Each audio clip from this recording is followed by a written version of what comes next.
ලංකාවේ ගණිකා වෘත්තිය නීතිගත කළ යුතුද නැද්ද? බෞද්ධ කටට ඒක ගැලපෙන්නේ නැහැ. ඒක දැනට ඉතින් ගණිකාව මේ පාකවල දිගේ ඉන්නවා. අයිය ඔයා හිතන විදිහට ලංකාවේ ගණිකා වෘත්තිය නීතිගත කර යුතුද නැද්ද? මේක ඇති ගණිකා වෘත්තිය කියන එක එදා ඉඳලා තියෙන දෙයක් නේ. ඒක එදා ඉඳලා රජ කාලේ ඉඳලා පැවතෙන දෙයක්. මම නම් කියන්නේ ඒක නීතිගත කිරීම වැරදි.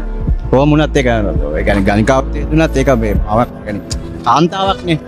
කාන්තාවක් කියන්නේ මේ අපේ දෙන සම්පතක් නේ. ඒක එයාගේ විකුණන් කරන වගේ නීතිගත කිරීම සම්පූර්ණයෙන් වැරදි මම කියලා දකිනවා. ගණිකා වෘත්තිය නීතිගත කරන්න. ඔයා හිතන්නේ ගණිකා වෘත්තිය නීතිගත කරන එක හොඳයිද නරකද? හොඳ නැහැනේ. ඒකට බෞද්ධ කටක් නේ මේක. බෞද්ධ කටට ඒක ගැලපෙන්නේ නැහැ. ඒක දැනට ඉතින් ගණිකාව මේ පාකවල දිගේ ඉන්නවා. නැත්තේ නැහැනේ.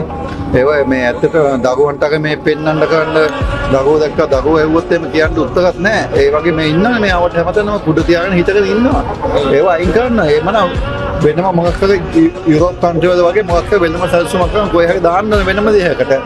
ඒක හරියන්නේ නැහැ මේ සමාජයේ තත්ත්වයක හරියන්නේ නැහැ ඒක.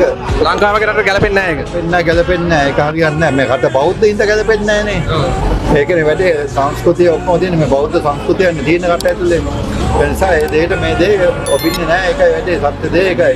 ඔයාගේ අදහසන් වංගේ ඒ කියන්නේ ලංකාවේ ගණිකා වෘත්තිය නීතිගත කළ යුතුද නැද්ද?